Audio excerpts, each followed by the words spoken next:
Bonjour à toutes et à tous, soyez les bienvenus dans ce Flash Info numéro 41, ce jeudi 2 avril. Il est 10h du matin. Ensemble, nous allons faire le point sur l'épidémie de Covid-19. On va commencer bien sûr avec les chiffres en Polynésie française. 37 cas, le nombre de cas n'a pas changé depuis hier. 524 dépistages au total et une seule hospitalisation pour le moment. Et le nombre de dépistages en Polynésie devrait augmenter, c'est ce qu'a annoncé le ministre de la Santé lors du point presse de la cellule de crise hier après-midi. On écoute tout de suite Jacques Reynal. La cellule de crise a demandé à ce que soient élargies les actions de dépistage. Et nous souhaiterions, dans ces cas-là, nous souhaitons engager un dialogue avec les professionnels de santé, notamment les médecins et libéraux et de la santé publique. Et nous souhaiterions donc qu'ils puissent relever de façon systématique tout ce que l'on appelle les syndromes fébriles, c'est-à-dire tout ce qui est les cas de fièvre, les cas qui peuvent ressembler éventuellement, lorsqu'ils ont des consultations ou des interrogations téléphoniques de leurs patients, qui peuvent ressembler aux signes de la maladie Covid-19. Bon, on le sait, hein, c'est la fièvre, c'est une petite toux sèche, c'est différents signes que tout le monde connaît bien maintenant. Et c'est sous forme d'un réseau épidémiologique, c'est-à-dire que nous élargissons notre périmètre de connaissance de ce qui se passe dans le pays. Tous ces renseignements seront collectés ici à la cellule par un médecin épidémiologiste et nous aurons ainsi une espèce de... Je ne sais pas si vous vous souvenez, quand il y a eu d'autres épidémies, notamment H1N1, il y avait ce qu'on appelle le réseau Sentinelle. Voilà, on reconstitue un réseau Sentinelle de façon à être alerté si dans un lieu géographique particulier, il y a de nombreux signes de Covid-19 éventuellement ou apparentés à ce qu'on appelle la maladie du Covid-19. Voilà. Donc nous élargissons notre périmètre de surveillance. Voilà cette extension du périmètre de surveillance qui va permettre de tester beaucoup plus de monde. Et puis fait divers, ce matin en centre-ville du côté du Wharetoni, une boutique de smartphones a été cambriolée pendant la nuit. Mauvaise surprise pour le directeur général de Vini Distribution, Teiva Forteleoni, que nous avons interviewé sur place. Eh bien, j'ai reçu un coup de fil à 4h30 du matin pour m'informer que ma boutique avait subi des dégradations et donc une intrusion par effraction avec a priori 5 téléphones dérobés. Donc c'est assez désagréable dans cette période de subir ce genre de mauvaises surprises. En fait, l'alarme s'est déclenchée, la DSP s'est rendue sur les lieux et la police scientifique également pour faire des relevés d'empreintes. Et a priori, la vitrine a été brisée et 5 téléphones volés sur un présentoir dans l'entrée. J'ai contacté immédiatement une société de vigile qui a dépêché une personne sur place pour permettre de surveiller l'entrée de la boutique. Et puis en attendant que je mette des renforts.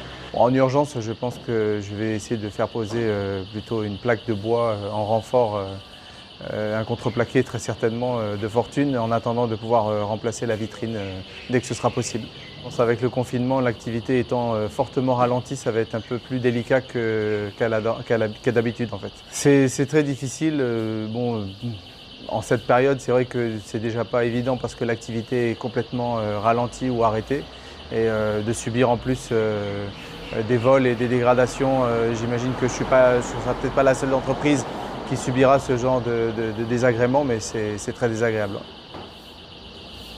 J'invite tout le monde à rester chez soi et à respecter le couvre-feu et le confinement parce que se lever à 4h30 du matin en pleine période de confinement, c'est pas très agréable. Voilà, espérons que cela reste un cas isolé pendant ce confinement. Et puis on va prendre la direction de la DSP avec le directeur Mario Banner que nous avons interviewé hier suite aux différents contrôles qui ont été menés depuis une semaine. Il fait un point justement sur ces contrôles. On l'écoute au micro de Davidson Bennett. Alors le bilan est extrêmement élevé puisque nos forces de police ont pu effectuer depuis les mesures de confinement par le commissaire plus de 18 000 contrôles de véhicules. Donc c'est énorme, et plus de 450 verbalisations, c'est-à-dire que les gens sont passés à l'amende. Globalement, les gens ont été très respectueux des contrôles qui sont opérés par la DSP. Je pense qu'il en est de même également à la gendarmerie. Les gens sont parfaitement conscients que ces contrôles ne sont pas faits pour les embêter au quotidien et qu'on fait ça dans le cadre d'une lutte bien particulière. On a ce qu'il faut pour nous protéger, mais nous avons préféré garder un peu de stock parce qu'on ne sait pas quand est-ce que le véritable pic de la pandémie va surgir. Et nous écoutons les recommandations des médecins qui disent que c'est pour protéger uniquement les malades qu'on met le masque. Mais par contre, mes effectifs, eux, on préfère faire le contrôle en demandant aux conducteurs de mettre leur attestation sur le pare-brise avec le permis, qu'on puisse respecter les 2 mètres de séparation entre le conducteur et les policiers. Et puis Mario Banner qui souhaitait également souligner une initiative privée et passer quelques remerciements.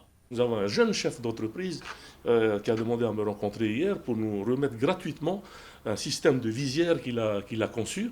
Et d'après ce qu'il nous dit, avec les conseils du CHT du Taonais, notamment sur les matières qui sont utilisées sur cette visière.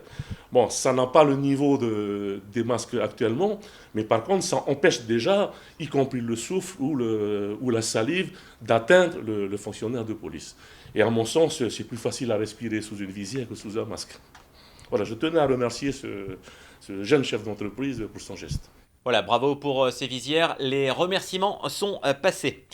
Direction à présent le site de Farerata et l'OPT avec Benjamin Téchotou, le président du groupe Farerata, qui va nous faire un point sur les mesures mises en place par toutes les agences. Vous le savez, 80 agences de l'OPT sont ouvertes, notamment pour les opérations prioritaires comme les retraits de fonds, mais de nombreux colis pour l'instant ont été bloqués. Seule une partie sont distribués pour des accès prioritaires.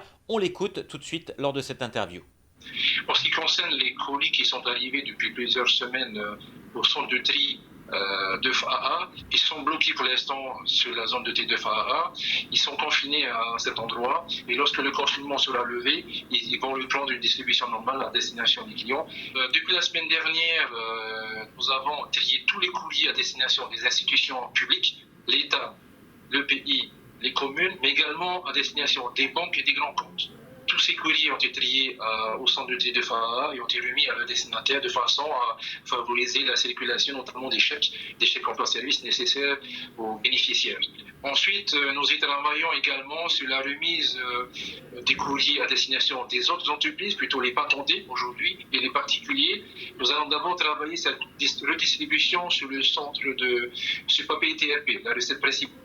C'est le bureau de poste de papier. Donc nous y travaillons pour une mise en service à partir de la semaine prochaine, tout en prenant soin de protéger aussi les salariés de Farerata. En fait, je voulais terminer par un dernier message. Tout d'abord, adresser encore mes remerciements et mes encouragements à nos équipes, à mes équipes sur le terrain, qui œuvrent tous les jours pour la population, mais aussi un appel à la population pour leur rappeler que nous sommes en période de confinement et que c'est important qu'elles restent chez elles pour se protéger les siens, protéger leur famille, et qu'elles peuvent venir en bureau de poste, mais véritablement pour des besoins essentiels.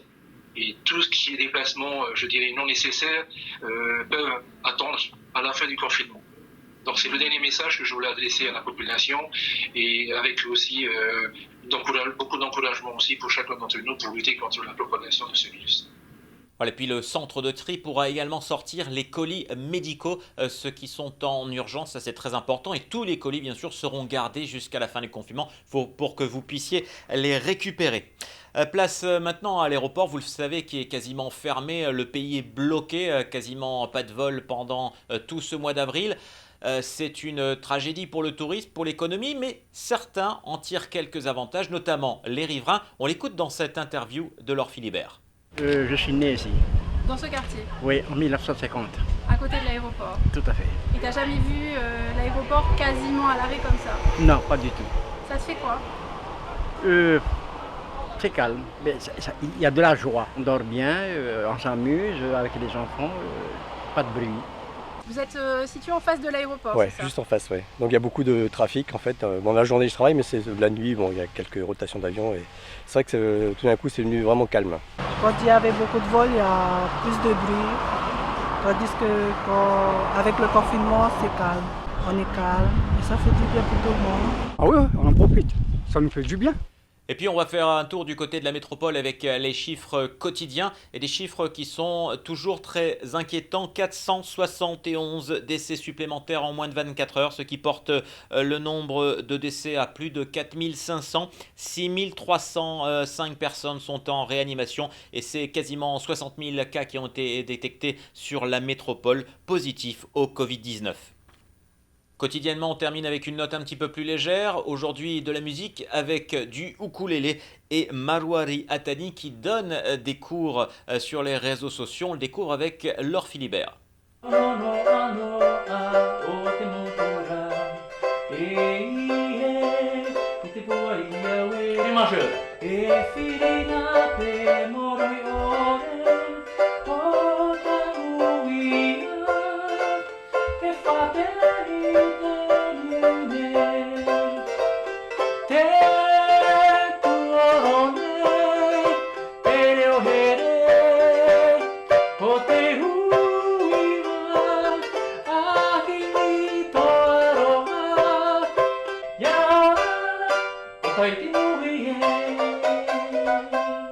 Voilà les amis.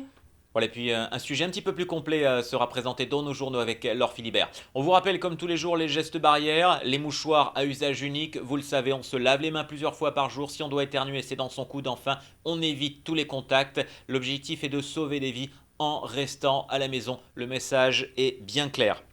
Voilà, c'est la fin de ce Flash Info spécial Covid-19. Je vous donne rendez-vous à midi pour un nouveau Flash à 13h Matéata en langue tahitienne, 15h45 le point presse à la cellule de crise, 18h et 18h30 nos journaux en tahitien. Enfin, l'actualité web sur tntv.pf, c'est 24h sur 24. Merci de votre fidélité et passez une bonne matinée sur Tahiti Nui Télévision.